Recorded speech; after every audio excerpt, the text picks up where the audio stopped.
சதா வந்து வெறும் கிட்டாரிஸ்ட் அப்படின்னு சொல்லி நினச்சிட்டு இருக்கேன்.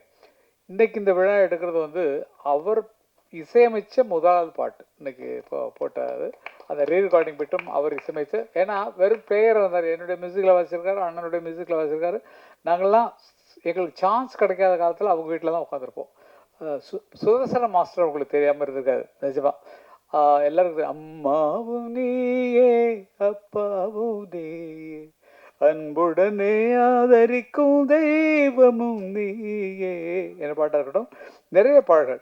ஓ ரசிக்கும் சீமானை வாசலிக்கும் உடை அணிந்து தடிக்கும் நம் புரிவோம் அதை நினைக்கும் பொழுதில் மனம் இணைக்கும் விதத்தில் புதுசலுக்கு சுகங்கள் பெறுவோம். கா கா கா ஆகாரம் உன்னை எல்லோரும் ஒன்றாக அன்பாக ஓடிவாங்க என்ற அனுபவ பொருள் விளங்க காக்கை அண்ணாவே நீங்கள் அழகான வாயால் பண்ணாக பாடுறீங்க காக்காவென ஒன்னாக கொடுறீங்க என்று பல பெரிய ஹிட் சாங்ஸ் கொடுத்து பண்ணவர். நிஜமாக சொல்லணும்னா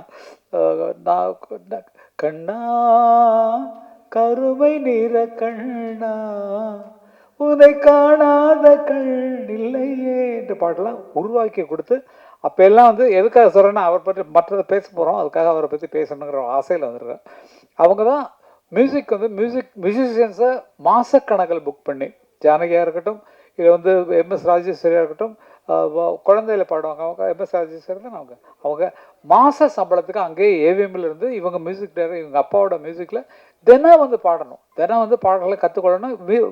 மியூசிக் வாசிக்கிறவங்களும் அங்கே வந்து ரிஹர்சல் பண்ணணும். அப்படி மாத சம்பளம் கொடுத்து வச்சிருந்த காலங்கள் அந்த காலங்கள். இந்த காலத்தில் கம்ப்யூட்டரில் உட்கார போட்டாலும் தன்னுடைய பரம்பரையை நினைக்கும்போது இவங்களை மாதிரி இவரோட அப்பா மாதிரி ஆட்கள் இல்லைன்னா இன்றைக்கி மியூசிக்கோ டெவலப் ஆகிருக்காது. நாங்கள்லாம் பார்த்து அசந்தவங்க. அண்ணன் இளையராஜா நாங்கள்லாம் அவங்க வீட்டில் போயிட்டு உட்காந்துட்டு பார்த்து ரசித்தவங்க. அவ்வளோ பெரிய ஆள் இன்றைக்கி அறிமுகமாவதே எனக்கு ரொம்ப சந்தோஷம். அதை சொல்லுவதற்காக வந்து ரொம்ப நன்றி, ரொம்ப நன்றி. சதா நிறைய இது மாதிரி நிறைய பண்ணணும். என்ன அப்பப்போ சாங் எழுத கூப்பிடணும். கிளாடியை பற்றி என்ன சொல்கிறதுன்னு எனக்கு புரியல. ஏன்னா வந்து இத்தனை எடுக்கும் போதே அவருடைய எண்ணம் உங்களுக்கு தெரிஞ்சிருக்கும். இத்தனை எந்தவித பிரதிபலம் இல்லாமல் அவர் வந்து நமக்குள்ளே இருக்க எண்ணங்களை பாடல் மூலமாக, திரைப்படங்கள் மூலமாக, ஏஐ மூலமாக நடிகர்களை நடிக்க வைத்து அதுக்கு ஒரு ஸ்கிரிப்ட் எழுதி பண்ணார். ஆனால் ஒரே ஒரு பாட்டு நான் பாடினதுக்கு மட்டும் ஆர்டிஸ்டே போடாமல் என்னுடைய போர் முகத்தையும் நீங்கள் காட்டிட்டீங்க. அதுக்கு ஒரு சிவாஜி படம் அம்மாவை பற்றி பாடினது, எம்ஜிஆர் பாடினது, அது எல்லாம் அம்மாவை பற்றி அம்மா என்று அழைக்காத ரஜினி பாடினது, நானாக நான் இல்லை தாயே கமல் பாடின ஷார்ட்ஸ் எல்லாம் போட்டிருந்தீங்கன்னா கூட நல்லா இருந்திருக்கும். ஏதோ என் முகத்தை பார்க்குறதுக்கு ரொம்ப நேரம் இதாக இருந்தது. நிஜமாகவே இந்த சந்தர்ப்பம் வந்து எல்லாருக்கும் எல்லாம் நல்லவர்களை தேடி தேடி போகிறார். நல்ல மியூசிஷியன் எங்கே இருக்காங்க அப்படிங்க, சதாவா ஆயோ சதா மாஸ்டர் கொடுக்கலாம் அப்படின்னு சொல்லி சதா கொடுக்குறது. கண்ணன் அவர்களாலும் இதெல்லாம் நடந்தது. ஆகவே கண்ணனுக்கு வந்து நன்றி சொல்லணும். நாங்கள்லாம் ஒன்றா தான் இருக்கோம், ஒரே குடும்பமாக தான் இருக்கோம். நாங்கள்லாம் ரொம்ப சந்தோஷமான விஷயம். அவர் வந்ததும் சரி, கிளாடி அவர்கள் அத்தனை பேரையும் உற்சாகப்படுத்தியும் சரி, இந்த இவங்கெல்லாம் தவசிலே அவர்களாம் வந்திருக்காங்கன்னு சொன்னால் அவங்களாம் வளர்வதற்கான ஒரு சந்தர்ப்பத்தை உலகம் முழுக்க, நம்ம வந்து தமிழ்நாட்டில் மட்டும் இல்லை, அவர் வந்து அங்கேருந்து எல்லா யூரோப் கண்ட்ரிக்கு யூஎஸ்ஏ எல்லா இடத்துக்கும் அனுப்புகிறார் என்றாலும் அது இந்தியாவுக்கும் வந்து சேருது. உலக ரீதியாக நான் என்னுடைய எண்ணங்கள் வெளியே போய் சேரணுன்றதுக்காக அவர் பாடுபட்டு கொண்டிருக்கிறார். அப்படி என்றால் வெகு விரைவிலே எதிர்பார்க்கலாம் அவர் ஒரு திரைப்படம் எடுப்பார் அப்படிங்கிறது நிச்சயமான ஒன்று, கண்டிப்பான ஒன்று. அவருடைய முயற்சி, ஆரம்ப முயற்சிகள் தான் இது. அவரும் இசையமைப்பாளர், அவரும் இசையமைக்க தெரியும், பாட தெரியும், ட்ரம்ஸ் வாசிக்க தெரியும். எல்லாம் தனியாக வீட்டிலே ஒரு ஸ்டுடியோ வச்சிருக்கிறார். என்னுடைய இந்த வருஷம் வந்து அண்ணனுக்கு வந்து 50ஆவது வருஷம். அன்னக்கிளி வெளியாகி 76 வெளியாச்சு. அண்ணனுக்கு 50ஆவது வருஷம். நான் 77ஆம் வருஷம் தான் செந்தூர புவேங்கிற பாட்டு எழுதுனேன். அதனால் அடுத்த வருஷம் எனக்கு வந்து 50ஆவது வருஷம் திரைப்பட உலகத்தில். அதை வந்து நான் வந்து டென்மார்க்கில் கொண்டாடணும், நீங்கள் வரணும், கண்ணனோட சேர்ந்து எல்லாம் சேர்ந்து வரணும்னு. அதுக்கு இப்போவே வந்து நான் நன்றிகளை சொல்ல கடமைப்பட்டிருக்கிறேன். காரணம் இன்றைக்கி எனக்கு அதுக்கு அட்வான்ஸ் கொடுக்க போகிறார் அந்த நிகழ்ச்சிக்காக. இந்த நிகழ்ச்சிக்கு வந்ததுக்கு செட்டில் பண்ணிட்டாரு. அந்த நிகழ்ச்சிக்கு வருவதற்கு இன்றைக்கி மேடையில் எனக்கும் கண்ணனுக்கும் அட்வான்ஸ் பண்ணார். பையெல்லாம் கொண்டு வந்துருக்கோம், நாங்கள் எடுத்துக்கிறோம். கேட்க கேட்க கொடுக்க ஒரு நிஜமாக ரொம்ப அன்பான மனதில் இவரை பார்க்கும்போது எனக்கு ரொம்ப ரொம்ப ரொம்ப ரொம்ப சந்தோஷம். அதே போல் சதாவை பற்றி முன்னாலே நான் சொன்னேன், எந்த பரம்பரையில் வந்திருக்கிறார் அப்படிங்கிறத பற்றி. மிகச்சிறந்த கிட்டாரிஸ்ட். எனக்கு என்ன ஒரே ஒரு சமாச்சாரம் எனக்கு சம்மந்தப்பட்டதை நான் சொல்கிறேன். எனக்கு சுமாராக கிட்டார் வாசி தெரியும். நாங்களாம் ஒரே மாஸ்டர் தான் படித்தோம், ஜி தன்ராஜ் மாஸ்டர்கிட்ட. இளையராஜானா நான் சதா எல்லாமே. இவர் நல்ல பிஸியான ஒரு கிட்டாரிஸ்ட். அந்த டைமில் வந்து தேவராஜ் மாஸ்டர், தட்சாமூர்த்தி சுவாமிகள், அர்ஜுன் மாஸ்டர், அதே மாதிரி தெலுங்கில் வந்து ராஜன் நாகேந்திரா, ஜி.கே. வெங்கடேஷ், எல்லார்ட்டையுமே கிட்டார்ஸ்லாம் சதாவை தான் கூடுவாங்க, போடுவார். இத்தனை ரெக்கார்டிங் இருக்கும்போது நாங்கள் சினிமாவில் மியூசிக் டைரக்டர் ஆகிறதுக்கு முன்னால் அவருக்கு ஒரு நாளைக்கு 2 ரெக்கார்டிங் வச்சுன்னா, அமர் கொஞ்சம் நீங்கள் போயிட்டு வந்தீங்களா, நான் ஒரு ரெக்கார்டிங் கொடுத்துட்டேன், நீங்கள் கொஞ்சம் சப்ஸ்டியூட்டாக போயிட்டு வாங்க பாரு. நமக்காக நடுக்கும். தன்ராஜ் மாஸ்டர்கிட்ட இவர் தேவராஜ் மாஸ்டர்கிட்ட அனுப்புவார். தேவராஜ் மாஸ்டருக்கு அசிஸ்டன்ட் யாருன்னா ஏஆர் ரஹ்மானுடைய அப்பா, தெரியும், Shekhar sir, AK Shekhar sir. அவர் தான் அசிஸ்டண்ட்டு. என்னையும் அண்ணனையும் அவருக்கு ரொம்ப பிடிச்சி போச்சு. எனக்கு அண்ணன் பிடிச்சி எங்களுக்கு நிறைய யூஸ் பண்ணுவாங்க. எனக்கு என்னாச்சுன்னு சொன்னால், எனக்கு அவ்வளோ தூரம் வராது. கார்டு நான் வாசிடுவேன். கார்டுனா சிக்கு எத்தனை கார்டு கொடுத்தாலும் நீங்கள் கேட்குற அண்ணனுடைய ஒரு 150 படங்கள் 200 படங்களுக்கு அவர் பக்கத்தில் கிட்டார் வாசிவன் தான். பச்சான பார்த்தீங்களுக்கு சக்க வருமே, அதெல்லாம் தான் பருவமே, புதிய பாடல், எந்த பாட்டு எடுத்தாலும் ரிதம் கிட்டாரில் நம்ம தான் அங்கே பெஸ்ட்டு. சதாபி எனக்கு வந்து பெரிய பேர் என்ன சொன்னால், நான் என்னை பற்றியே புகழணும், வேறு வழி இல்லைங்க. வேறு யாராவது தெரிஞ்சவங்க சொல்லுவாங்கலாம், சொல்ல மாட்டாங்க, நானே சொல்கிறேன். பிலிப்ஸ் அப்படிங்கிறவர் தான் இந்த திரைப்பட உலகத்தில் பெஸ்ட்டு கிட்டார் பிளேயர். அவரை நம்பி தான் எம்எஸ் விஸ்வநாதன் பாடல்கள்லாம் யாரந்த நில அது பேக்ரவுண்ட்லாம் அவர் தான் வாசிக்கிறார். அப்படிப்பட்டவரோட ஒரே மைக்கில் வாசிக்கும் போது எனக்கு அவர் சொன்ன வார்த்தை, எப்பா நான் பார்த்ததுல பெஸ்ட்டு ரிதம் கிட்டார் பிளேயர் நீதான்ப்பா அப்படின்னு சொன்னது எனக்கு அவ்வளோ பெரிய பெருமை. ஏன்னா நிஜமாக எனக்கே தெரியும் அண்ணனுடைய பாடல்கள் சேஞ்ச் ஆகுவதற்கு. நான் அவர் கம்போஸ் பண்ணும்போது நான் ரிதம் எப்படி இருக்கணுன்றத ஸ்டைலாக வாசிச்சு பார்ப்பேன். அதில் டெவலப் ஆகும். நான் இது வந்து இதுக்காக சொல்ல, அது ஒரு ஐடியாவை கொடுக்கும் அவங்களுக்கு. அது இன்னைக்கு வரைக்கும் அந்த கிட்டார் பாடல்கள் நான் வாசித்த பாடலாம் கேட்டீங்கன்னா ரிதமிக்காக இருக்கக்கூடிய அத்தனை பாடல்களையுமே என்னுடைய ஒலியை நீங்கள் கேட்டுக்கலாம். அதற்கு நிஜமாக சொல்லணும்னா சதா வந்து என்னை உற்சாகப்படுத்தி, போங்க அங்கே போங்க, அர்ஜுன் மாஸ்டர் இருக்காங்க, இன்றைக்கி நான் போக முடியல, நீங்கள் போங்க அனுப்புவார். ஒரே ஒரு சின்ன காமெடி சமாச்சாரம் மட்டும் சொல்லிவிட்டு நான் முடிச்சிடறேன். எல்லாமே பேசுகிறது காமெடி தான், வாழ்க்கையே காமெடி தான். என்னென்னா, ஒரு ரீரெக்கார்டிங் நடக்குது. எனக்கு அவ்வளோவா சோலோ வாசிக்க தெரியாது. கிட்டார் நீங்கள் எத்தனை கார்டு, ஒரு பாரில் 4 கார்டு இருந்தாலும் வாசிச்சிருவேன். அதில் போய்டும். 4 பாருனா புரியும். சிங் ஜிங் ஜிங் ஜிங் 4 கார்டு கொடுத்தாங்க வாசிடலாம். இது மெலடி வாசி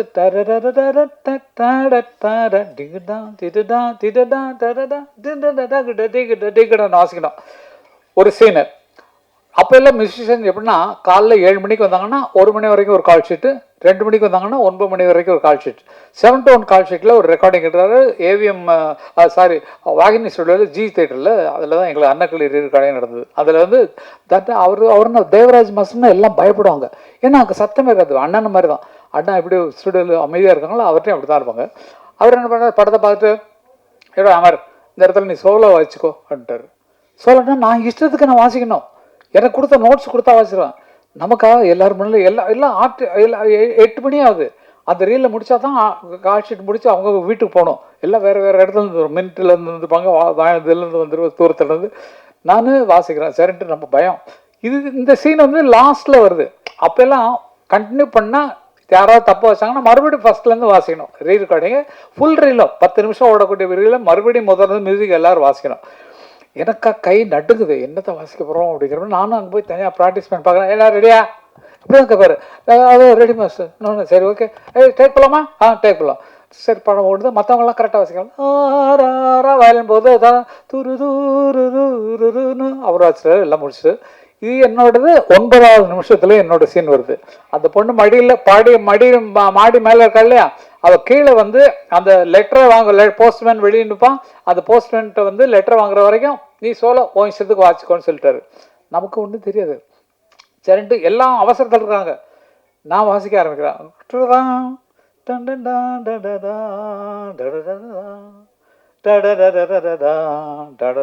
இப்படி வாசிட்டு இருக்கேன். அதுக்கு மேலே எனக்கு தெரியல நான் என்ன பண்ணுறேன். அப்படி ஆகிப்போச்சு, கட்டாயிப்போச்சு. என்னடா என்ன வாசிக்கின்றது அப்படின்னா, சரி சார் ஒன்ஸ் மோர். இதே மாதிரி 3 தரம் போச்சு. வயலன்ஸ் எல்லாம் ஃபுல்லாக அமர் சீக்கிரம் வாசிச்சிருப்பா நாங்கள் வீட்டுக்கு போனோம், எங்களுக்கு மின்ட்டுக்கு போனையான்னு அது இன்னும் உதறது. அந்த மாதிரிலாம் அனுபவப்பட்டு வந்தவங்களுக்கு இதுக்காக சொல்கிறேன். இந்த மாதிரிலாம் கற்றுக்கிட்டு வந்தவங்க தான் பல பேர் திட்டு வாங்கியிருக்கோம், அடி வாங்கியிருக்கோம். தன்ராஜ் நம்ம தட்சிணாமூர்த்தி சுவாமிகிட்ட வாசிக்கலாம் பாக்கியமான விஷயங்கள். அவ்வளோ விஷயங்கள் எனக்கு சதாவெல்லாம் நடந்திருக்கு. அதெல்லாம் பெரிய தெய்வங்கள். அண்ணன் தான் வந்து அவங்க குழந்தைங்க, எங்கள் குழந்தைங்கள்லாம் அவர்கிட்ட போய் சாப்பா கற்றுக்காம நாங்கள் அனுமதிக்கிறதே இல்லை. அவங்கள்ட்ட தான் போய் சா பாடணும். அந்த மாதிரி அப்படிப்பட்ட குருக்களோட வளர்ந்த பாக்கியமெல்லாம் எங்களுக்கு இருக்கிறது இந்த காலத்து குழந்தைகளுக்கு கிடச்சிருக்கா இல்லைன்னு தெரியல. ஏன்னா காரணம் என்னென்னா ஃபுல் சாங்கு இந்த சாங்கு கண்டினியூஸாக பாடணும். அப்போது இப்போ நான் ஒரு லைனாக எடுத்தோமா, நல்லா யோசிச்சு பாருங்க. அது எங்கே வாசிக்கிறோம், எல்லாம் ஃபீட் பண்ணிட்டோம். இதுமாரி ஏஐயில் கொடுத்தாச்சுன்னா ஏஐ போட்டு கொடுத்துரும். நம்ம காலத்தில் தூக்கவே முடியாது. ஏஐ பண்ணி கொடுத்த பாட்டெலாம் தான் நிறைய போயிட்டுருக்குது. இல்லை எடுத்ததுலேயே வந்து பார்த்தீங்கன்னு சொன்னால் நிஜமாவே ஏஐ ஒர்க்கு நம்மளை வந்து கெடுத்திட்டு இருக்கு அப்படிங்கிறத நான் உறுதியாக சொல்கிறேன், நிஜமாக சொல்கிறேன். அதை நம்பி நம்ம வேலை செஞ்சோம்னு சொன்னால் பிற்காலத்தில் நமக்கு மூளை வேலை செய்யாது. ஒரு தீமை ஏஐயில் கொடுத்துட்டு நீங்கள் தரனா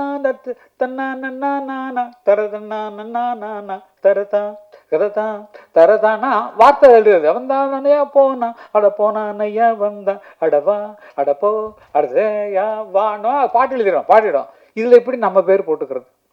ஏன்னா அது கிரியேட் பண்ணி கொடுத்துருது. ஆனால் இசை கங்கை அமரன் போட்டுக்கிறது மரியாதையா? எதுக்கு நான் அதை சொல்கிறேன்னா, வருங்கால குழந்தைகள் தன்னால் சிந்திக்க கற்றுக்கொள்ளணும், சிந்திக்க எழுதி கொள்ளணும். நம்ம ஏஐட்ட கொடுத்தா பண்ணால் நம்ம காலத்தில் தூக்க முடியாது. தூக்க வேண்டியது ஏஐ தான். பிற்காலத்தில் வரப்போகுது அதுக்கான ஃபைனல்லாம். ஏன்னா அது இப்போ டவுன்லோட் பண்ண விட்டுடும், அப்புறமேல் போடுற சார்ஜில் தீட்டிட்டாங்கன்னா நம்மளால் அதுக்கு ஒரு நுணு சேர்ந்து நான் பண்ணவே முடியாது. ஆகவே வளர்கிற குழந்தைகளை நீங்கள் அப்படி வளங்க. தன்னால் உனக்கு இருக்கிற சுயரூபத்தை வெளியே கொண்டு வா அப்படிங்கிற மாதிரி சொல்லணுங்கிறது என்னோட மனது ஆசை. நிஜமாவே இந்த மாதிரி ஒரு சந்தர்ப்பத்தை அவர் ஏற்படுத்தி கொடுத்ததுக்கு இந்த நிகழ்ச்சியே எதுக்குன்னா கிளாடி அவர்களை பாராட்ட தான். நிஜமா நீங்களாம் ப்ளீஸ் கொஞ்சம் நல்லா கைதட்டி உற்சாகப்படுத்தணும். ஏன்னா நமக்கு ஒரு நல்ல ப்ரொடியூசரை கிடைச்சிருக்காரு. அதுக்காக எனக்கு டைரக்ஷன் கொடுக்கணும்லாம் நினைக்காதீங்க. நான் உங்களோட இருக்கேன், அவ்வளோதான். நிஜமா அந்த மாதிரி உங்கள் எண்ணம் நிச்சயமாக ஆழமாக நிச்சயமாக இருக்கும். ஒரு நல்ல கதையை தேர்ந்தெடுத்து அதை கொண்டு வரணும் சொல்லலாம் மனசில் இருக்கிறது தெரியும். இளையராஜா உங்களுக்கு நெருக்க மாட்டார், நல்லா பழக்க மாட்டார். நிறைய எவ்வளோ நன்றி தெரிவிக்கிறீங்க அதெல்லாம் பார்த்தேன். இப்போ நான் பாடின பாட்டை அண்ணன் தான் ரிலீஸ் பண்ணுறாங்க. அந்த ஃபோட்டோ கூட போட்டிருக்கலாம். அண்ணன் தான் ரிலீஸ் பண்ணாங்க உயிரண்ணுங்கிற பாட்டை. அதுதான் ஃபஸ்ட்டு அவர் அண்ணனோட சேர்ந்தது. அண்ணன் மேலே அவ்வளவு அன்பு, அவ்வளவு பாசம். அவர் ஒர்க் வந்ததே வந்து 50வது ஆண்டுக்கு அவரை பார்க்கணும்னு சொல்லி தான் வந்தார். நான் பேச முடியல அண்ணன்ட்ட. ஏன்னா சிம்பனி எழுதிட்டு இருக்காங்க. ஐயோ டிஸ்டர்ப் பண்ண முடியாது. கரெக்டாக போனார், போய் நின்னார், போய் சொன்னோடனே பார்த்துட்டாரு. ரொம்ப நேரம் பேசியிருந்தார் சந்தோஷமாக. ஏன்னா அந்த மாதிரி ஒரு அன்புள்ளவர். அவரை பாராட்டுவதற்காக தான் இந்த நிகழ்ச்சியை நாங்கள் வைக்கணும், ப்ரெஸ்ஸுக்கு இவரை இன்ட்ரடியூஸ் பண்ணோம் அப்படிங்கிற ஒரு ஆசை இருந்தது. தவசீலியும் தம்பியும் வந்து இந்த பாட்டை பாடினது இன்னொரு பெரிய பெருமை. தவசீலியின் தோற்றமே வந்து ரொம்ப என்னன்னு நம்மளால், ஏன்னா ரொம்ப வறட்சியாக இருந்த ஒரு ஸ்டேஜை வந்து ஒரு செழிப்பாக்குறது அந்த ஒரு பொண்ணு தான் நம்ம சொல்லணும். நல்லா யோசிச்சு பாருங்களேன். பக்கத்தில் இருக்க முகங்கள்லாம் பாருங்கள், இங்கே இருக்கிற இந்த முகத்தை பாருங்கள்.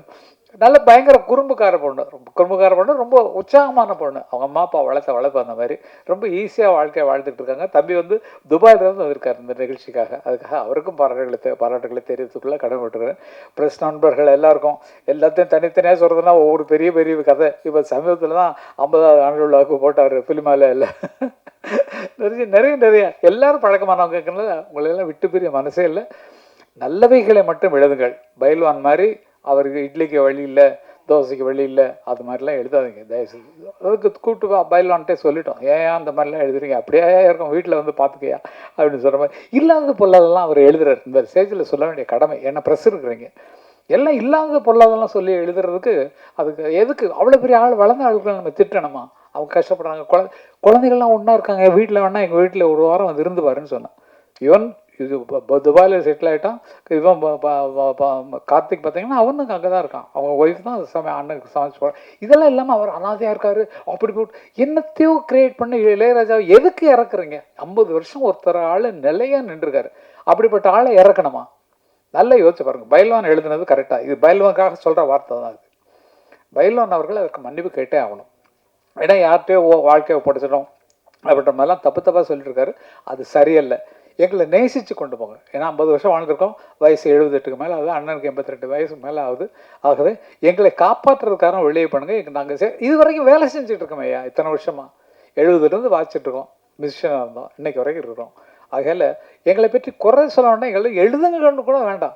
ஆனால் இல்லாத எழுதி அவர்கள் வந்து கேவலப்படுத்துறது ரொம்ப கஷ்டமான விஷயமா இருந்தது. பயில்வான்களுக்கு ஃபோன் பண்ணி சொன்னால் சாரின்னு சொன்னார். அதையும் சொல்லிடுறோம். ஐயோ இது தெரியாமல் யாரோ சொன்னதை நான் போட்டேங்க, தயவுசெய்து மன்னிச்சிருக்கேன்டாரு. இல்லைங்க, அது ரொம்ப மட்டமான விஷயங்க. ஏன்னா உங்களுக்கு விளக்கம் சொல்கிறதுக்காக நான் வந்து இந்த வார்த்தையை சொல்கிறேன். அவர் இளையராஜா கஷ்டப்படுறாரு, யார்கிட்ட பேர் அவர் தனிமையை நாடிக்கிட்டு இருக்காரு. நான் போனாலே பேசாமல் எழுதிட்டு இருப்பார், அவ்வளோதான். அவ்வளோதான், அவர் வேலையும் டிஸ்டர்ப் பண்ண மாட்டேன். அவராக இருக்க விடுங்க. கங்கை மரன் என்ன மாதிரி ஆட்கள் இப்படியே விடுங்க, இதை தவிர வேறு வழி இல்லை. அன்றைக்கி பேட்டியில் போய் நான் போய் என்னென்னமோ பண்ணிட்டு வந்தேன் போய். அது மாதிரி அவரவர்களாக இருந்தால் அவர்களாக வளருவதற்கு அடையாளம் இருக்கும். இப்போ கிளாடி என்ன மனசில் வச்சிருக்காரோ அதை நோக்கி தான் நடந்து கொண்டிருக்கார். சதா அவர்கள் மனசில் என்ன நினச்சிருக்காரோ அதை நோக்கி தான் எழுந்து கொண்டிருக்கார். ரவிகாந்த் என்ன நினச்சிருக்காரோ அது மேலே தான் வந்துட்டு இருக்காங்க. நீங்களும் சரி, எல்லாரும் சரி, அவர்கள் எண்ணத்தில் உயர்ந்து போகிறார்கள். எண்ணம் எது அதிகமாக இருக்கிறதோ அதில் தான் உச்சத்தில் வர முடியும். இப்போ எங்களை பார்த்தீங்கன்னா, என் கனவும் நினைவும் இசையே இசை இருந்தால் மரணமேது என்று பாடின மாதிரி இன்னைக்கு வரைக்கும் அந்த மியூசிக் லைனை தவிர வேறு எங்கேயாவது போயிடுறோமா? எங்களுக்கு இருக்கிற பணத்துக்கும் எங்களுக்கு இருக்கிற வசதிக்கும் பில்டிங் கட்டி வாடகைக்கு விட்டு அதை விற்று நல்ல லாபம் சம்பாரித்து ஒரு பெரிய பில்டர்ஸாக இருக்கலாம். அந்த மாதிரிலாம் எண்ணம் வரல. இசை கனவும் நினைவும் இசைங்கிற மாதிரி இசையிலே இருக்கிறோம். ஆகையால் எங்கள் மேல் தவறுகளை பயில்வானவர்கள் எழுத வேண்டாம் அப்படிங்கிறது சொல்கிறேன். ப்ரெஸ்ஸு நீங்களாம் நமக்கெல்லாம் நல்ல தோஸ்துங்க. நீங்களாம் சொல்கிறதுக்கு ஒன்றும் இல்லை. வாழ்க்கையில் நினச்சி பார்த்தீங்கன்னா எல்லாத்துக்கும் ஒரு அர்த்தம் இருக்கும். ஆகவே உயர்ந்தவர்களை அப்படியே காப்பாற்றுவோம். எப்படி இருந்தாலும் சரி, என்னவாக இருந்தாலும் சரி, அவர்களை காப்பாற்ற வேண்டும், அவர்களை போற்ற வேண்டும், நமக்கு வழி நடத்திய தெய்வங்களை வணங்க வேண்டும் அப்படிங்கிறதான் என்னோடய பெரிய விஷயம். ப்ரெஸ் நண்பர்களுக்கும் தெரியும் நான் நிகழ்ச்சிகளுக்கு வந்தால் எந்த மாதிரி ட்ரெஸ்ஸில் இருப்பேன் அப்படின்னு. இன்றைக்கி என்ன பண்ணால், கிளாடி எப்போதுமே ஒரு நல்ல கோட் ஷூட்டில் தான் வருவார். அதனால் அவர் ஃபங்க்ஷனுக்கு போடுறோம், அதனால் நம்மளும் இந்த கோட் எடுத்து போட்டு போகலான்ட்டு எடுத்துகிட்டு வந்தால் அவர் வந்து மஃப்டில் நிற்கிற மாதிரி இப்படி நிற்கிறார். நான் மட்டும் ஒத்தையை ஏதோ பந்தால் வந்த மாதிரி இருக்குது. அவர் தானே ஒரு கம்பெனி இருந்திருக்கோம். இப்போ கோட்டு போடுறதான் நல்லது. நம்ம தோற்றத்தை மாற்றி கொடுக்குறோம். நம்ம சிஎம் உட்பட எப்படி வித்தியாசமான தோற்றத்தில் இருக்கிறார் இல்லையா? அது அழகுக்கு அழகாக தருவது அது விஷயம். அது நான் இப்போது இந்த மேடையில் பின்பற்றது கிளாடி அவர்கள் ஸ்டைல். அவர்களுக்கு நன்றி. நீங்கள் இனிமேல் அப்படித்தான் இருக்கணும். ஹலோ, எல்லாருக்கும் வணக்கம். இந்த சாங்கை வந்து எனக்கு ஆப்பர்ச்சுனிட்டி கொடுத்த லேடி ஜெயரிக் சாருக்கு ரொம்ப நன்றி. அதில் ரொம்ப ஹைலைட்டு கங்கைமரன் பாட்டு எழுதினது தான். நான் அவர்கிட்ட சொன்னேன், அவர் ஒரு சாங் கொடுத்துருக்கார் பாட்டு எழுதினேன்னு. அவர் எங்கேயோ காரில் போயின்னு இருக்காரு. நான் டியூன் போட்டேன், அப்படியே உடனே எழுதி ஒரு 10 நிமிஷத்துக்குள்ளே பாட்டு எழுதி எனக்கு கொடுத்துட்டேன். இந்த சாங் இவ்வளோ சூப்பராக வந்துருக்கு. நீங்கள் பார்த்தீங்களா அந்த பாட்டு? அப்புறம் நான் இது இவ்வளோ தூரம் மியூசிக் பண்ணுறதுக்கு காரணம் இளையராஜா தான். அவர்கிட்ட ஒர்க் பண்ண எக்ஸ்பீரியன்ஸு. அவர் பார்த்திங்கன்னா எனக்கு xylophone, vibraphone, electric guitar, acoustic guitar எல்லா இன்ஸ்ட்ருமெண்ட்டையும் என்கரேஜ் பண்ணியிருக்காரு. அவர்கிட்ட ஒர்க் பண்ண அந்த எக்ஸ்பீரியன்ஸ் இந்த ஜென்மம் இல்லை, எந்த ஜென்மத்தில் என்னால் மறக்க முடியாது. Ilaiyaraaja, I love you. எல்லோருக்கும் வணக்கம். இந்த மேடை எனக்கு புதுசு, ஆனபடியால் எதுவும் புலவிட்டால் என்னை மன்னிக்கவும். இந்த மேடையில் நான் நிற்கிறதுக்கு முதல் காரணம் என் பெற்றோர்கள். மற்றது என் இனத்துக்காண்டியும் என் மக்களுக்காண்டியும் மரணித்த மாவீரர்கள் எல்லோருக்கும் நான் அஞ்சலியை செலுத்தி, இந்த மேடைக்கு என்னை இதுவரை கொண்டு வந்த, என்னை அகதியாக எடுத்து நல்ல வேலை, நல்ல தொழில் வாய்ப்புகளை அமைத்து நல்ல கல்வியை தந்து வளர்த்த என் நாடு டென்மார்க். அந்த நாட்டுக்கு நான் நன்றியை சொல்லிக்கொண்டு, இசை என்றால் நான் ஏன் இதுக்குள் வந்தேன் என்று பார்த்தேன் என்றால், ராஜா சாரை தவிர எனக்கு வேறு யாரையும் சொல்ல தெரியாது. ராஜா சார் வந்து 50 வருஷம் இசைத்துறைக்கு, ஆனால் நான் அவருடைய தீவிர விசிறியாக 40 வருஷம் இருக்கின்றேன் என்றை நான் பெருமையாக சொல்லிக் கொள்கின்றேன். நாங்கள் பார்த்தோமானால் அந்த காலத்திலே எம்எஸ்வி சாராக இருக்கட்டும், ராஜா சாராக இருக்கட்டும், எப்பயுமே வந்த பாடல்கள் எல்லாம் வந்து ஒரு குடும்பத்தை ஒன்றாக வைத்திருக்கக்கூடிய ஒரு சூழலை வைத்திருந்தது. வந்த படங்கள், அந்த காலத்தில் வந்த பாடல்கள் எல்லாமே வந்து ஒரு இணைப்பை, ஒரு பிணைப்பை ஒரு குடும்பத்துக்குள் வைத்திருந்தது. ஆனால் இந்த காலத்தில் வரும் பாடல்களின் வரிகளை வந்து புரியாமல் இருக்கின்றது என்பது ஒரு கவலைக்குரிய விடயம். அதனால் தான் நான் யோசிச்சேன் வந்து ஏதாவது ஒரு வழியில் இந்த இனத்துக்கு ஏதாவது ஒன்று செய்ய வேணும் என்று. அதன் காரணமாகத்தான் உறவுகள் என்று ஒரு ஆல்பத்தை தொடங்கி ஒவ்வொரு கலைஞராக நான் தேடி கண்டுபிடிச்சு நல்ல தமிழையும் நல்ல இசையையும் திருப்பி 80களில் இருந்தது போல் கொண்டு வர வேணும் என்ற ஒரு ஆதங்கத்தில் தான் இதை தொடங்கினேன். இது நான் எந்த பணத்துக்காண்டி நான் இதை செய்யவில்லை. எந்த பண வரவையும் எதிர்பார்த்து நான் இதை செய்யவில்லை. மக்களுக்கு ஏதாவது ஒன்று கொடுக்க வேண்டும், அதை கேட்டு பிரிந்திருக்கும் குடும்பங்கள் இணைய வேண்டும், பிரிந்திருக்கும் நட்புகள் இணைய வேண்டும். அப்படிப்பட்ட ஒரு நோக்கத்தில் தான் நான் இந்த பாடல்களை செய்து வருகின்றேன். இதுக்கு உங்களுடைய பேராதரவு எனக்கு தேவை என்று கேட்டுக்கொள்கின்றேன். இதை எல்லாத்துக்கும் காரணம் கண்ணன் என்கிற எனது நண்பர் எனக்கு முழு ஊக்கமும் உற்சாகமும் தந்து, கிளாடி இப்படி செய்யுங்க அப்படி செய்யுங்கன்னு சொல்லி என்னுடன் எப்பயுமே எனக்கு ஒரு ஊந்துதலாக இருக்கும் ஒரு நல்ல நண்பர். அதே போல் டெரிக் என்று ஒருவர், அவர் இங்கு வரவில்லை, அவரும் கூட என்னை ஊக்கப்படுத்தும் நல்ல நண்பர்கள். அதே போல் என் நாட்டிலும் வந்து சில நண்பர்கள் இருக்கின்றார்கள், எரிச்சல் பொறாமைப்படாமல் ஒருத்தர் நல்லா வரணும் என்று யோசிக்கக்கூடியவர்கள். ஆனபடியால் நல்லதை நாங்கள் போற்றுவோம். இவர்களை போன்ற பெரிய கலைஞர் இவர்களை போன்ற பெரிய கலைஞர்களை ஏன் தமிழ்நாடு கைவிட்டது என்றுதான் என்று எனக்கு விளங்கவில்லை. ஒரு மொழி புரிந்தால்தான் நல்ல இசை வரும் என்பது எனது கருத்து. ஒரு மொழி புரிந்தவன், கலாச்சாரம் புரிந்தவனால்தான் நல்ல இசையையும் கொடுக்க முடியும், அந்த கலாச்சாரத்தை வந்து கட்டுப்பாட்டாக வைத்திருக்க முடியும். ஆனால் இவர்களுக்கு இனி வெறும் தயாரிப்பாளர்கள் இவர்களை அணுகி இவர்களுக்கு வயதுதான் ஆகிவிட்டதை ஒழிய வந்து மனசு வந்து இன்றும் இளமையாகத்தான் இருக்கின்றது. இவர்கள் எடுக்கும் மருந்துகளை விட இவர்களுக்கு கொடுக்கும் இசைக்கான வேலை வந்து இவர்களுக்கு மருந்தாக செயற்படும் என்பது அதை நான் மிகவும் தெளிவாக கருதுகின்றேன். ஆனபடியால் தமிழை முன்னிறுத்துவோம், தமிழுக்காக உழைப்போம். எமது பிள்ளைகள், எமது வருங்கால பிள்ளைகள் நல்ல பாடல்களை கேட்க வேண்டும், அதுக்கு எல்லோரும் உழைப்போம் என்று கூறி இந்த சந்தர்ப்பத்தை வழங்கிய எல்லோருக்கும், டைமண்ட் மகு சார் மற்றும் இங்கே கூடி வந்திருக்கும் எல்லா பத்திரிகையாளர்களுக்கும் எனது மனமார்ந்த நன்றிகளை தெரிவித்துக் கொள்கின்றேன். இந்த பாடலை பாடிய தவசீலி, ஃபாரான்,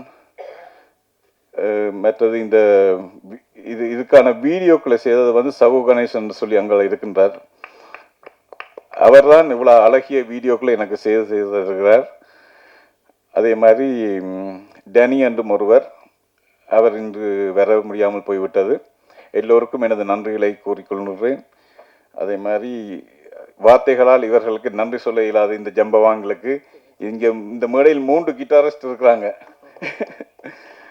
இப்படிப்பட்ட ஜம்பவான்கள் என்னுடன் இணைந்து பணியாற்றியதை நான் மிகவும் பெருமையாகவும் வாழ்நாள் நான் வைத்த கொடுப்பனையாகவும் நினைத்துக்கொண்டு உங்களுக்கு நன்றி கூறி விடைபெறுகிறேன். நன்றி.